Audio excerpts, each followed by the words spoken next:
और अब प्रोग्राम में जिक्र इस्लामाबाद के इलाके तरनौल से 25 मन गधे का गोश्त बरामद होने के वाक़े का, जिसकी मजीद तफसीलात भी अब सामने आना शुरू हो चुकी हैं। इस्लामाबाद फूड कंट्रोल अथॉरिटी ने 2 रोज़ कबल छापा मारकर तरनौल के इलाके में कायम एक स्लॉटर हाउस से 25 मन गधे का गोश्त जो है वो बरामद किया था और साथ ही वहाँ पर बंधे 45 से ज़ायद गधे भी अपने कब्जे में ले लिए थे। इसके अलावा स्लॉटर हाउस में मौजूद गैर मुल्की कसाई और चौकीदार को भी हुकाम ने गिरफ्तार कर लिया है। और अब इस्लामाबाद फूड कंट्रोल अथॉरिटी का ये दावा सामने आया है कि उनको गोश्त की मौजूदगी के हवाले से मालूमात एक हफ्ता कबल ही मिल गई थी और मुसलसल एक हफ्ते तक इन मालूमात पर काम किया गया ताकि मुलजिम रंगे हाथों पकड़े जा सकें। अथॉरिटी के मुताबिक गोश्त कहाँ तकसीम हुआ और इस हवाले से तहकीकात मजीद जारी हैं, जबकि गोश्त की इस्लामाबाद से बाहर सप्लाई के हवाले से भी रिपोर्ट्स मौजूद हैं। ये सारा मामला है क्या और अब ये किस तरफ जा रहा है, फूड कंट्री और इस्लामाबाद की इंतजामिया इसको किस तरह से हैंडल कर रहे हैं, इस हवाले से गुफ्तगू करने के लिए हमारे साथ मौजूद हैं इस्लामाबाद फूड कंट्रोल अथॉरिटी के सरबराह और डिप्टी कमिश्नर इस्लामाबाद इरफान नवाज मेमन साहब। अस्सलाम वालेकुम मेमन साहब।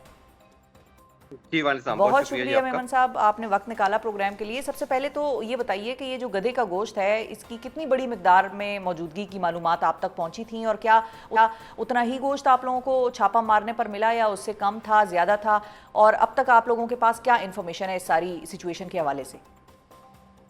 जी madam, thank you very much. सबसे पहले तो मैं इस्लामाबाद फूड अथॉरिटी का तारुफ कराना ज़रूर लाजमी समझूंगा। ये फूड अथॉरिटी तकरीबन को 2 साल पहले इस्टेब्लिश यहाँ इस्लामाबाद में हुई और तब से अब तक हमारे पास तकरीबन को 15,000 जो फूड ऑपरेटर्स हैं जो कि फूड रिलेटेड एक्टिविटी में इन्वॉल्व हैं वो रजिस्टर्ड हैं और उनकी डेली रूटीन में एक इंस्पेक्शंस होती हैं डिफरेंट टाइम्स पे, चाहे वो पीक टाइम हो, नॉन पीक टाइम हो, रूटीन इंस्पेक्शन हो या जो है ना रूटीन ठीक से है। हट के इंस्पेक्शन हो। और ये तमाम जो रेस्टोरेंट्स हैं ये तमाम इंस्पेक्ट होते हैं डिफरेंट टाइम्स में और किसी भी रेस्टोरेंट में हमें अभी तक पिछले 2 सालों में जब से ये एस्टेब्लिश हुई है कोई ऐसा एविडेंस नहीं मिला जिससे हम ये कह सकें कि यहाँ कोई हराम गोश्त जो है कुक होके कस्टमर्स को खिलाया जाता था। अच्छा। नंबर 1। नंबर 2 ये है कि इस इंफॉर्मेशन को और इस रेट को मैं तो बड़ा पॉजिटिवली लेता हूँ कि हमारी टीम्स काम कर रही हैं और हमें इंफॉर्मेशन भी आ रही है, हम उस पर रेट्स भी कर रहे हैं और ज़ाहिर है अवाम के सामने भी चीज़ ला रहे हैं। यही इंफॉर्मेशन हमें पहले मिली इसकी कि जी यहाँ पे एक फैसिलिटी इस्टेब्लिश हुई है जो कि डंकी मीट को जो है ना वो डंकी को स्लॉटर करती है और उसके मीट को डिस्ट्रीब्यूट करती है। अच्छा। उसी को 2-3 दिन उस पे हमने ज़ाहिर रेकी की एंड देन लेट आवर्स में हमारी टीम्स गई लेड बाय डिप्टी डायरेक्टर, वो वहाँ गई और वहाँ पे उन्होंने जो है ना वो रेड की। वहाँ पे उनको जैसे आपने कहा कि जी 25 मन विच इज़ अराउंड जो है ना 1000 किलोग्राम बनता है, वो वहाँ बिल्कुल कटा हुआ डंकी मीट मिला। एट द सेम टाइम हमें 50 जो है ना वो डंकी वहाँ खड़े हुए मिले, दैट मीन्स वो उनको सब्सिक्वेंटली स्लॉटर किया जाना था। अच्छा। वहाँ पे गैर मुल्की बंदा एज इन नेशनल भी मिला जिसको हमने अरेस्ट किया और सब्सिक्वेंट उसकी इन्वेस्टिगेशन भी जारी है और इन कोर्स ऑफ इन्वेस्टिगेशन पुलिस के एफर्ट से हमें चौकीदार भी अरेस्ट किया और ठीक है। अब रिसेंट ये है कि अच्छा इरफान जो साहब उस ये भी जगह का मालिक बताइए। था जो जी जी। जो उस जगह का मालिक था उसको भी अरेस्ट किया गया है अच्छा ठीक है। अच्छा ये और भी उसके बताइए इरफान मुताबिक साहब के जो एक हफ्ता आपने कहा ना कि आप लोग एक हफ्ता आप लोगों ने लगाया, उसको नज़र में रखा, उसकी एक्टिविटीज़ को मॉनिटर किया, तो आप लोग उसके स्लॉटर हाउस नहीं की एक्टिविटीज़ के हवाले से कोई सर्वेलेंस वगैरह कर रहे थे या? नहीं नहीं नहीं नहीं ऐसा नहीं है। हमें पहले लोकेशन कोई और मिली, वहां पे नहीं थी। सब्सिक्वेंटली फिर ये जो है ना लोकेशन बताई गई और लोकली किसी आदमी ने इनिशियली रिपोर्ट की थी और उसी की रिपोर्ट पे ही हमने ये एक्शन भी लिया है। ऐसा नहीं है कि हमने को 2-3 दिन लगाए और मॉनिटर करते रहे। अच्छा अच्छा। हमने बिल्कुल ये जरूर देखा है कि वहाँ फैसिलिटी एग्जिस्ट करती है जिसको मॉनिटर किया और फिर हमने जो है ना उस पे एक्शन किया। तो उसमें यूँ है कि जैसे मैंने कहा कि वो जो उस जगह का मालिक था उसको भी कल रात अरेस्ट किया गया है, जिसके मुताबिक जो है उसने एक रेंटल पर्पस के लिए जगह दी थी और फॉर फैक्ट्री पर्पस दी थी। अब वो सारे तीनों जो लोग हैं वो पुलिस के कब्जे में हैं। फर्दर इन्वेस्टिगेशन ये की जा रही है कि ये एक्चुअली मीट जो 1000 केजी था या अगला मीट आना था वो कहाँ जा रहा है। अब उसमें ना 3 सिनेरियो ये हैं। पता नहीं चल सबसे सका अभी तक कि ये कहाँ जा रहा मैं है। अभी जारी है इन्वेस्टिगेशन, इसलिए मैंने कहा अच्छा। कि हम कंक्लूसिव एविडेंस जब आएगी तो रिपोर्ट और जरूर क्या आपके सामने इसमें पेश ये की जाएगी। बताया जा सकता है अभी इस मौके पर जो हमारे व्यूअर्स देख रहे हैं कि क्या ये गोश्त इस्लामाबाद में भी कहीं सप्लाई हो रहा देखिए था? मैं अर्ज करता हूँ, मैंने कहा जी 3 सिनेरियो हो सकते हैं ना। एक सिनेरियो तो ये है कि जी इस्लामाबाद में भी पंजाब और may be hmm. KP local restaurants में इसको सप्लाई किया जा रहा हो और ये रेस्टोरेंट जो कुक ठीक करते हैं है। उसमें इसको कुक करें। नंबर 1। नंबर 2 ये है कि बहुत सारे गैर मुल्की जो नेशनल्स हैं, फॉरेन नेशनल्स, वो इस गोश्त को कंज्यूम करते हैं, उनकी यूजेज के लिए भी ये गोश्त हो सकता है। दूसरा सिनेरियो।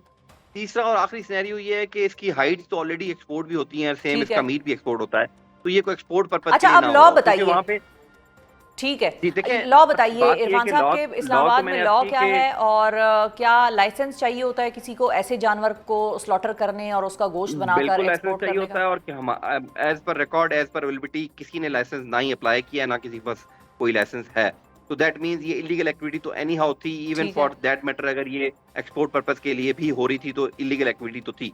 लेकिन एट द सेम टाइम अगर आप फाइनेंशियल मॉडल को देखें ना, हम्म, तो ये गधा ऐसा नहीं है कि जो आवारा फिरता हो और आप उसको पकड़ के जबा करते हैं। गधा इज एन एक्सपेंसिव कमोडिटी जो कि 80,000, लाख, ठीक है। 70,000, 75,000 रुपए अच्छा, मिलता है। ये तो आपने तो आज अब लोगों वो को बता दिया, अवाम ने तो उसको बड़ा सस्ता और हल्का समझा हुआ था।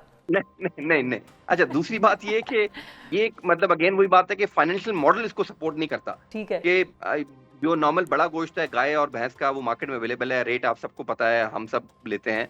तो अगर हम गधे का गोश्त लगाएं तो वो तो मार्केट में तब आ सकता है ज्यादातर जब उसका बहुत ज्यादा मार्जिन हो। तो ये बहुत ज्यादा मार्जिन है नहीं प्रॉफिटेबल के हिसाब से। तो दो के there is no evidence available कि मैं कहूँ जी बिल्कुल कहीं यूज नहीं हो रहा होगा, but at the same time मैं ये कह रहा हूँ कि फाइनेंशियल मॉडल उसको सपोर्ट नहीं करता। अच्छा, तो तो दो इन्वेस्टिगेशन जी इन्वेस्टिगेशन चल रही है। अब वो क्लियर मैंने कहा कि इस वक्त भी कंक्लूडिंग ठीक है। एविडेंस हमारे पास नहीं है कि ये कहाँ एक्चुअली जा रहा था। ठीक है। जरूर अच्छा। कहीं जा जरूर रहा होगा, वो हाँ। कंज्यूम हो रहा है फॉरेन नेशनल्स के लिए या लोकल्स के लिए या एक्सपोर्ट हो रहा है।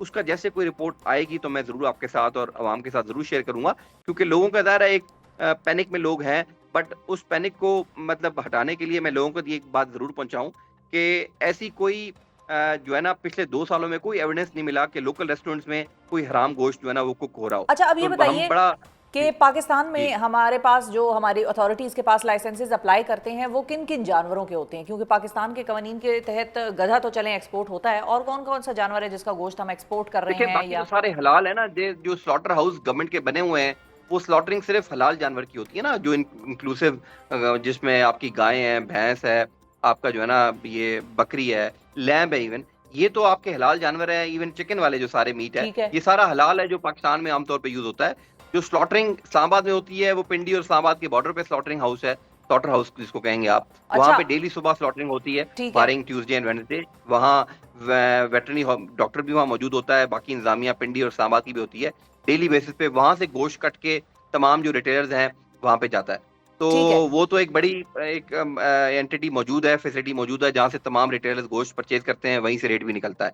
अच्छा। यस, कहीं अगर कोई इलीगल स्लॉटरिंग करेगा किसी गले में, किसी मोहल्ले में, तो उसको बिल्कुल टीम पकड़ती है, उसको पिनलाइज भी किया जाता है।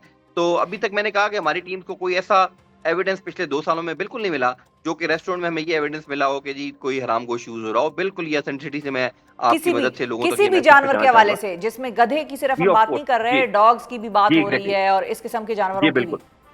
बिल्कुल जी, कोई एविडेंस नहीं मिला जिसमें हराम गोश्त जो है ना वो कुक हो रहा हो। अच्छा, एक और सवाल भी है अब इरफान साहब, और वो जी भी क्वालिटी स्टैंडर्ड्स के हवाले से है कि ये आप लोग कैसे मेक श्योर करते हैं कि ये गोश्त इस किस्म का है? आइडेंटिफिकेशन किस तरीके से होती है वो भी जरा लोगों को भी बताएं देखें, ताकि ये लोगों को जो भी जरा फूड समझ में सेफ्टी आए। टीम्स हैं और जी, ये भी फूड सेफ्टी बताइएगा टीम्स हैं, मैं कि, अर्ज करता हूँ और एक और चीज़ भी पूछ रही जो हूँ आपसे, वो भी बता जी दीजिएगा कि मिसाल के तौर पे मुर्गियाँ हम जब अक्सर देखते हैं कि वो चिकन्स जो हैं वो स्लॉटर हाउस के लिए पहुँच रही हैं, जिंदा होती हैं, रास्ते में ही कुछ मर जाती हैं बेचारी, गर्मी से, भूख से या किसी चीज़ से। तो क्या वो जो मरी हुई हैं वो भी हमारी दुकानों पे बिकने के लिए, जाहिर है अब उन मुर्गियों का क्या करते हैं, कुछ लोग तो ये कह देते हैं कि हम इन्हीं को जो मर जाती हैं रास्ते में उनको हम अपनी ही मुर्गियों की फीड बना देते हैं, लेकिन अगर मुर्गियों की फीड नहीं बनी तो फिर यानी कि वो इंसानों की फीड बन रही है। तो इनको किस तरह से हम आइडेंटिफाई करें? कैसे पता चलेगा कि भाई ये मुर्दार तो कहीं नहीं है या कोई ऐसा जानवर तो नहीं है जो मर गया था और over the period of time आपने फ्रीज कर दिया और उसको रख लिया और अब आप वो हमें खिला रहे हैं? दोनों देखिए बातों को मैडम, बताइएगा। बात ये है कि बड़ा ये टेक्निकल सी चीज है। जैसे कि कहीं कोई बंदा इंसान बीमार होता है और उसको कोई जख्म होता है, तो वो डॉक्टर नहीं बता सकता है कि ये इन्फेक्शन है या नॉर्मल जख्म है, इस पे आपने दवाई कौन सी लगानी है।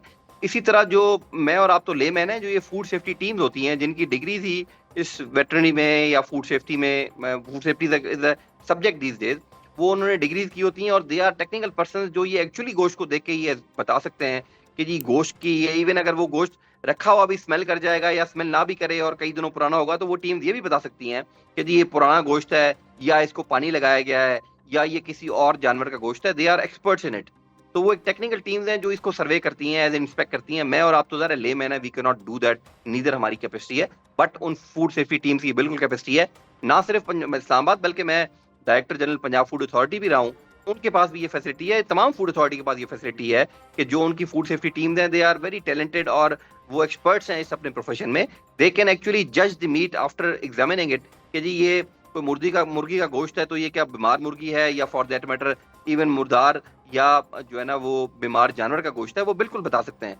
तो ये एक टेक्निकल चीज़ है जो ये अज्यूम करते हैं, जो मैंने बात की कि जो इंस्पेक्शन होती हैं वो यही टेक्निकल टीम्स करती हैं, जो ये बताती हैं कि जी इस होटल का हमने गोश्त जो है ना वो एग्जामिन किया, या मुर्गी का गोश्त एग्जामिन किया, ठीक इंस्पेक्ट है। किया, और इसमें ये खराबी है या नहीं है।